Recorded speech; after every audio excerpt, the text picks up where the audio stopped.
here we'll go through a few examples of sentences and phrases from the 5th chapter of the Life of Milarepa.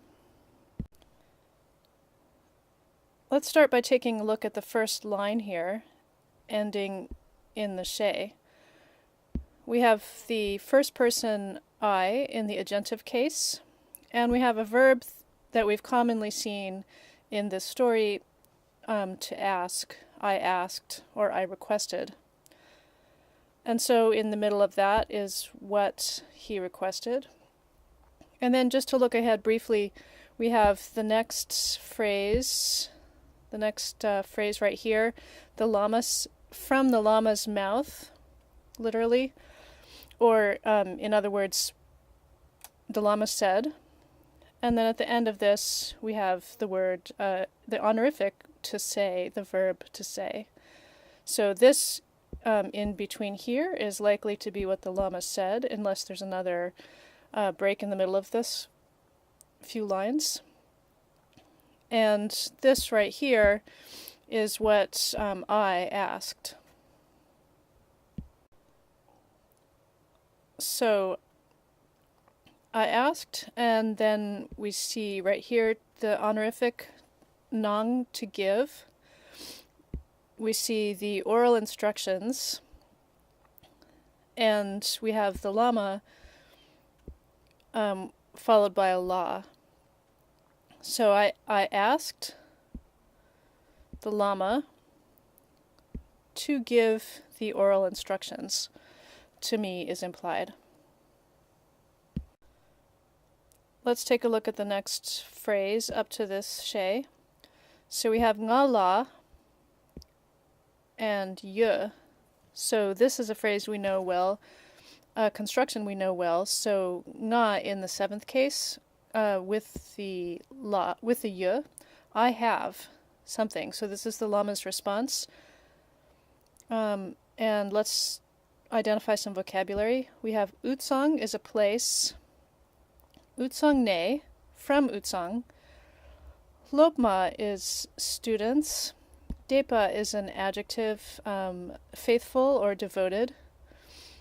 So I have devoted students from Utsang, Central Tibet. Here's a chen. So with those who have devotion, so Depa chen, this goes together, is those possessing devotion.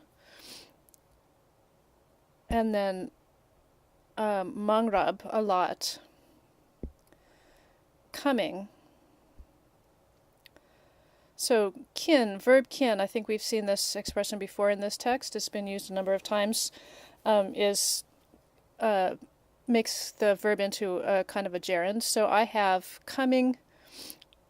I have many students, many faithful students coming from Central Tibet. Next we have the names of two places, Yamdrok and Taklung. Be mi. So Yamdrok Tong Taklung Be mi is the people of the places called Yamdrok and Taklung. So those people attack the students. And then we have verb ne, so having attacked them, the people from Yamdrok and Taklung, they steal.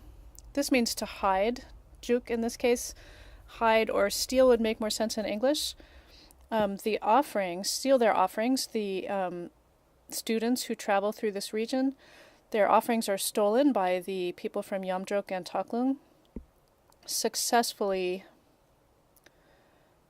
And this is just means like indeed or certainly. So, in other words, it's a dangerous area for the students to pass through. And then here's the end. If there's a sentence, if there's a word that ends in a ga like this, then there's no she at the end. This ga serves the function of a she. So this is actually the end of this phrase. And then we have the Lama continuing to say Popshok. This is an imperative to cast hailstorms on those two places, This, I think, is a typo. It's probably serward. And I will give you the instructions. So here's the non-honorific of to give, because the Lama is speaking himself. And I'll give you the oral instructions. Again, you can see here another typo. Dam is spelled without the sa. Up here in the top of the screen it has a sa. At the bottom there's a sa missing. So that's a typo in the original text.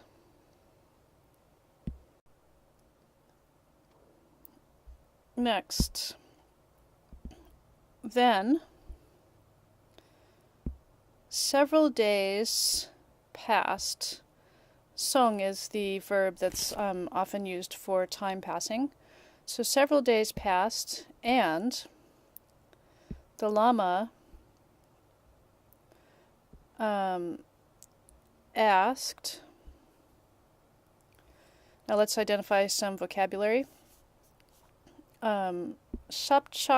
Shapchak is to take a walk, and chakchir is an attendant. This means to go in the non-honorific. So the Lama asked me to go. So we know that this is Milarepa going because it's in the non-honorific, and we know this is the Lama speaking or asking because it's in the honorific, sung. So the Lama asked me to go as an attendant. That's the significance of the ra here. As an attendant of, or with respect to, that sounds odd in English, but these are joined. An attendant is joined in the sixth case with this verbal expression to take a walk. So, in other words, several days passed and the Lama asked that I attend him during a walk. And I went. Chin is the non-honorific past form of to go, and I went. And then this is the third case, and therefore, joining us to the next phrase. Let's start with some vocabulary. So patsen is the paternal relatives of the Lama, and they're in the agentive case. So the paternal relatives, let's see what comes after that. Sagak is land that is, sa means land, and it's land that is at the point of an intersection. And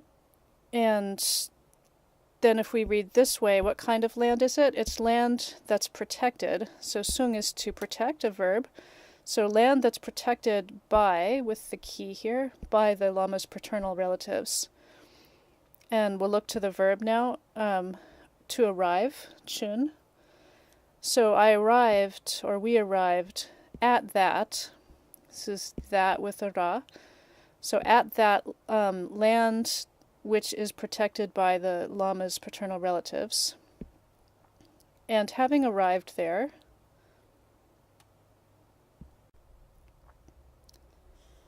okay, the next part then starts with da kirang. So now somebody is obviously speaking, because that means now you.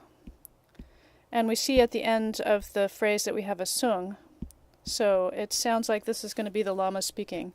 So he says, now you, in here, in this place, and let's go to the verb. What should he do in this place?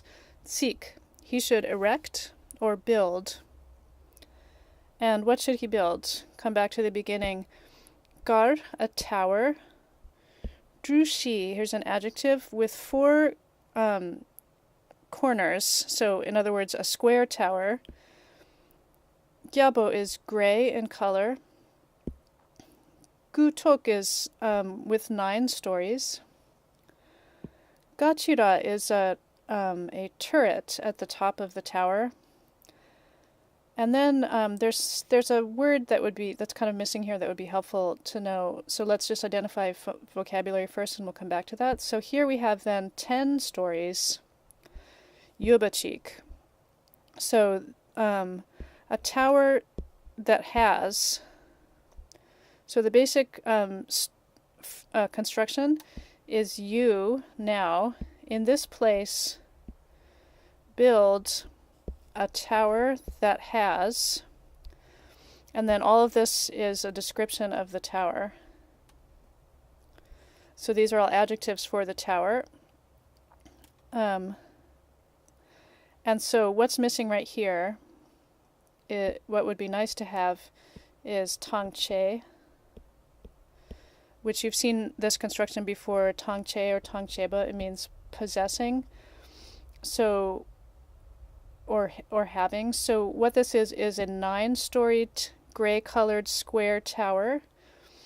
And then if you were to say with a turret, possessing a turret, it has 10 stories. So how you want to put that into English is up to you. It sounds a little awkward, but it's a 9-story square gray tower that with the turret would come to 10 stories. So he wants Milarepa to build that.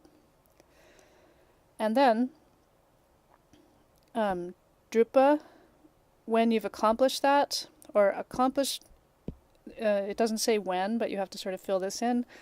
When that's accomplished, I will give you the oral instructions. Accomplish that, and I will give you the oral instructions.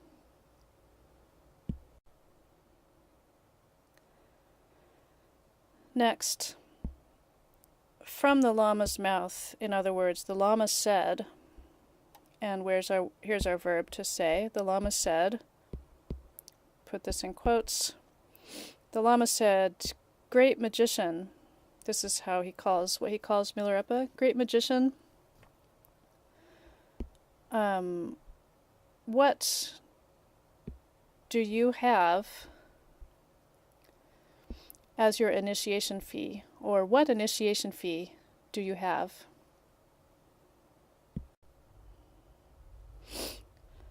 Next we have, there's no real indicator that someone else is speaking here, but we do have this verb at the end, this part, he replied.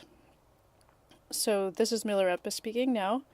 So we have a phrase, the Lama's son, with the joined by the 6th case marker.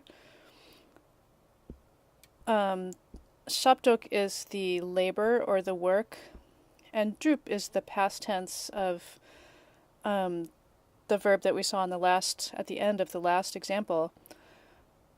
So he accomplished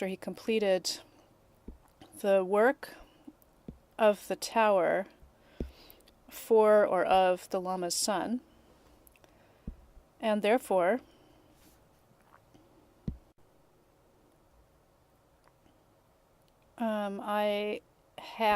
let's go down to Yoba. So Milarepa has something. Let's identify some vocabulary. So he has a promise. He has a promise from the Lama to give. And here we have the instructions and the initiations. So a promise from the Lama to give the instructions and the initiations. He has those. And so then go down to the next verb before the end of the quotation marks. He's sitting. And so this, in the context of the story, Milarepa is sitting in the line to get the initiation from the Lama. So I'm sitting here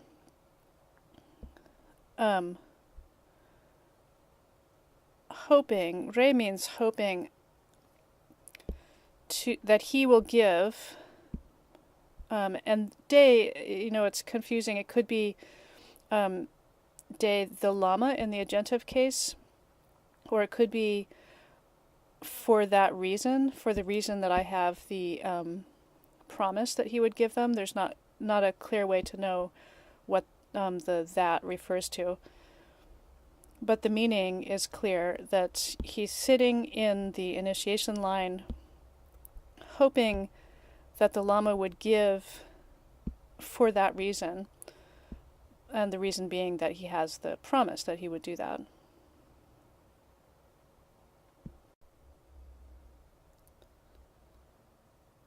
So this sentence starts with Yumki, the Lama's wife, or in this story we're calling her the lady, the Lama's wife in the agentive case, together with food. So here's the tongche that we saw a couple of examples ago. So together with food, day, and here's the continuative particle, day. So in other words, she's carrying food, carrying the meal, or together with the meal. The Lama's wife brought me is omitted, in front of the Lama, before the Lama. Lame Drungdu is before the Lama. So the Lama's wife carrying his meal brought me before the Lama. And therefore, and so, the Lama said, and here's the verb to say. So here's what he said. He said, "Great magician." This first part is a little tricky. So yesterday, kasangi Nyema cheba is what I didn't do. What I didn't do from yesterday or of yesterday. Hamba is a deception or a lie. So that lie, that deception, like that deception, Dedra is like that. So like that deception, don't do it.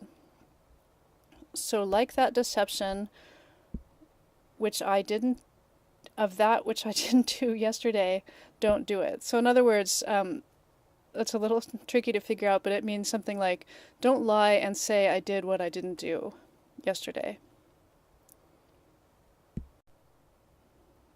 And then he says, Chuduna, if you want the Dharma, I'll give it to you.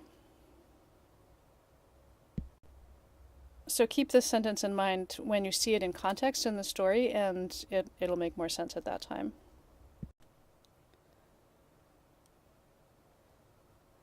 Now, this phrase starts in the morning. Nangba is the morning, and then we have in the morning.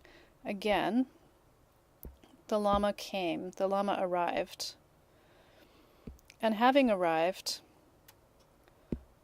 he said something. So here's his speech again. He said, "Now you," and let's find the verb. Here we have two verbs actually joined with a la. And we saw this expression a couple of chapters ago, two verbs joined with a la.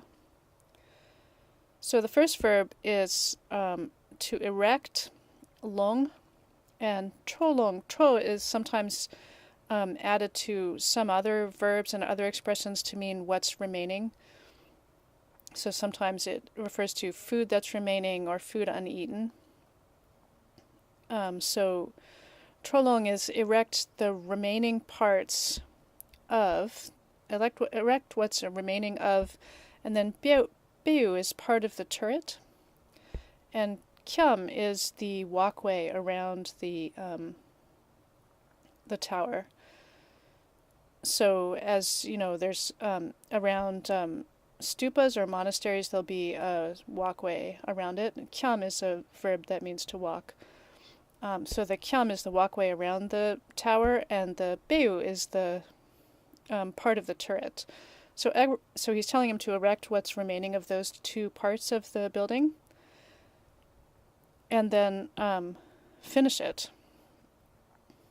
And then he says, then, and here's the verb to give in the non-honorific, then I'll give you the initiations and the oral instructions.